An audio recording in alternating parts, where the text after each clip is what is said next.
Freeman is such a character. He's giving me cigars, Snickers bars. Just one human life. Likes to share. No, it is good. He's like For the common humanity in all of us. No, I like it. I like it. It's good. No, I mean, you're just friendly. You're a real Texas character. We like it. You know, they say I'm one of those, too. And we hear one of them right there. That's Willie Nelson, one of your good buddies, too, as well. Willie? Willie's going to be supporting you for governor, isn't he? Absolutely. I know he hates the toll roads. Well, everybody does. I mean, particularly when, everybody in Dallas, I know for sure, said within 20 years, it was said, this road will pay for itself. Well, now it's been 50 years, 60 years. It never pays for itself, Alex. Yeah, it just keeps coming. Let's take a few phone calls. Now, let's talk to Mike in California, Chris, Heather, and others. Mike, you're on the air with Kinky Friedman. Go ahead. Hey, Alex, it's Mike. Hey, Mike. Actually, I didn't know Kinky was going to be on the air today. I had a few other questions. I don't want to take up a lot of time. I'm going to put you on hold then. I said I opened the phones up for Kinky Friedman. Do you have a question for him? Okay, thank you, Mike. Mike, I'm going to put you on hold. I said I'm taking calls for Kinky Friedman. I understand everything's going to hell in a handbasket. I'll get to you coming up later. California guys are ruining Texas anyway. Anyways, Chris in Toronto. Well, this is even further away. Okay, God. Okay, Chris in Toronto. Go ahead. Are you for Kinky Friedman? I guess you're going to have to put me on hold, too, because I had to tell you something about what's going on. Okay, Chris. Let's talk to Heather in Texas. Heather in Texas, you're on the air. Go ahead. Afternoon, gentlemen. Heather.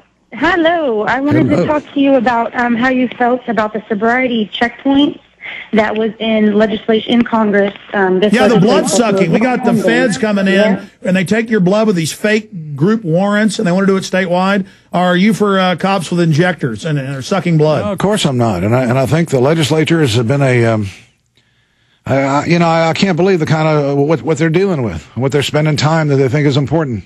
Oh, it's like vampires. Everything else will go into hell in Texas, and this is what they're dealing with, yeah. I'm trying to make teeth like a vampire. How do you do that? That's good. That's pretty good right there, Alex.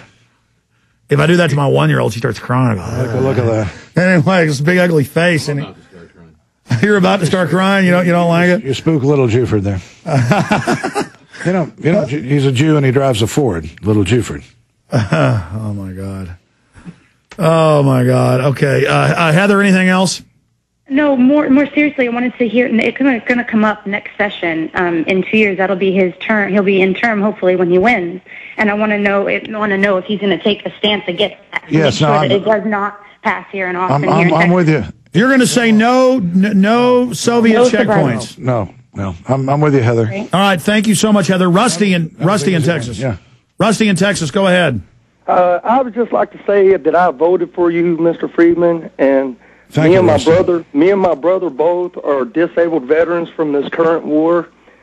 And I would just like to make a complaint that Texas is getting real hypocritical because they're throwing a lot of people in prison all the time. Our prisons are full. And I have a particular complaint about the 0.8 law. You know how you said you'd like to have a smoker sit here, and then the non-smokers, they can go over there.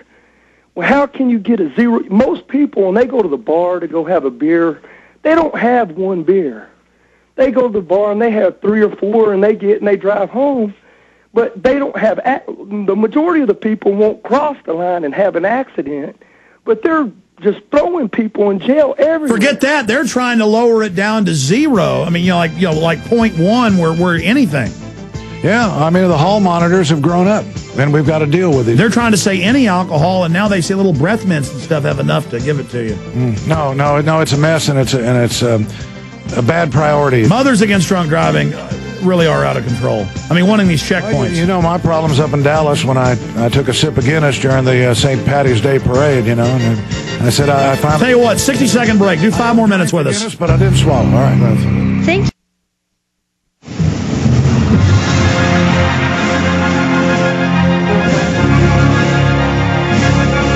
Do a few more minutes with Kinky Friedman and Steve Voss coming up in the next segment. Play some of his classics and some of his latest hits. But I want to tell you about a few of the sponsors briefly that have made this radio show possible today.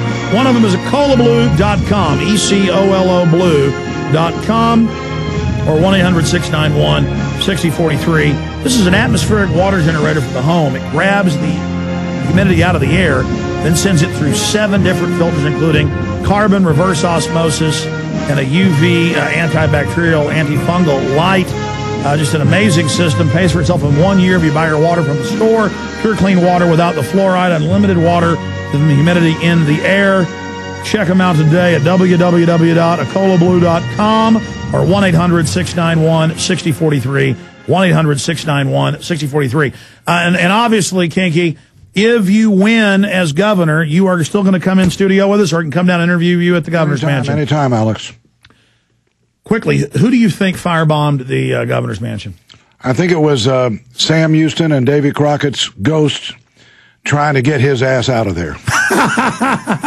That's what I think. You know, I should just have you on sometime and just shut up and let you tell jokes. You're a pretty funny guy. That's fine. That's a good joke, isn't it? Tell us about some of your books you've written. I've written, well, the latest is a book called Heroes of a Texas Childhood, and that's why I've been researching Audie Murphy, because he's in it, and Sam Houston, and Barbara Jordan, and Ann Richards, and Emily Morgan. You know who she was. Mm-hmm. A lot of people don't.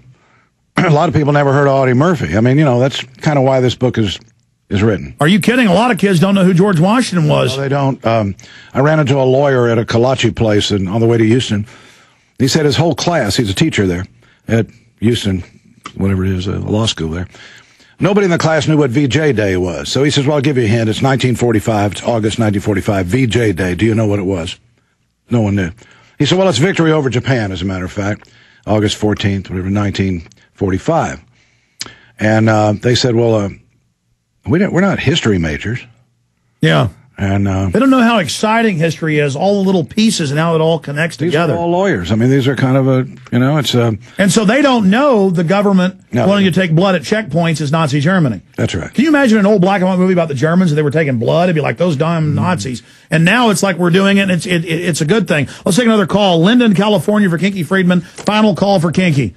Oh, hey, Kinky. Hey, Alex. Thanks for taking my call. You bet. You're on the air. Go ahead. Thanks. Yeah, you have somebody calls you, the Seinfeld episode, and you say, it's a telemarketer. I don't have time to talk to you, right now. Can you give me a number? I'll call you later. Oh, you don't want anybody calling you at home either. Well, what about when you come to my front door? Hey, I'm busy right now. Give me your address. I'll drop by, and we'll talk about what's important to you right now, but I just can't do it right now. Oh, you don't want anybody showing up at your front door unannounced either. That's what the census is doing. You start getting the brainwashing. They look at you like, whoa, I guess not. Well, you guys in California, I mean, it's a failed state right now, and our governor is right that Texas is doing better as a state than California. The problem is the people of our state are not economically doing better. Well, that's a question, though. What about the census? I think that's what you're getting at, and I appreciate your call, Linda. They're supposed to ask you how many people live in your house every 10 years to get members to apportion Congress. How many congressmen your state gets. Now they're sending out forms with hundreds of questions. Do you own guns? And you've got a Fifth Amendment. You don't have to answer those questions. No, you don't, and you shouldn't. I don't. I tell them, get out of here. I say if they come to your door, call Alex Jones. That's the best thing you do. Alex, you're a real voice, man, and keep it up. Oh, Kinky, you're nice to say that. You say the truth. You say there's a nice buzz out there for the show? Not only a nice buzz, but I told you off mic there that a woman that I know has said that she finds you very poignant and very sensitive. Well, I appreciate her putting up with me. I didn't say that. I understand. Well, she said that. We understand, Kinky. You secretly, Well, I think you've come a long way, baby. I really do. Well, you're a sweetheart, Kinky Friedman. Thank you for coming in. And as the campaign develops, we want to have you back. If you're busy, you can do it over the phone from the campaign trail, and hopefully we can have Governor Kinky Friedman in here, and we can throw Rick Perry and the crone out of there, and one of those two won't be governor. Kinky Friedman, take care. Hopefully next time I see you in person, you'll be the governor. Shalom. Peace. Thank you. All right, take care, buddy. We'll be right back with Steve Voss. Stay with us.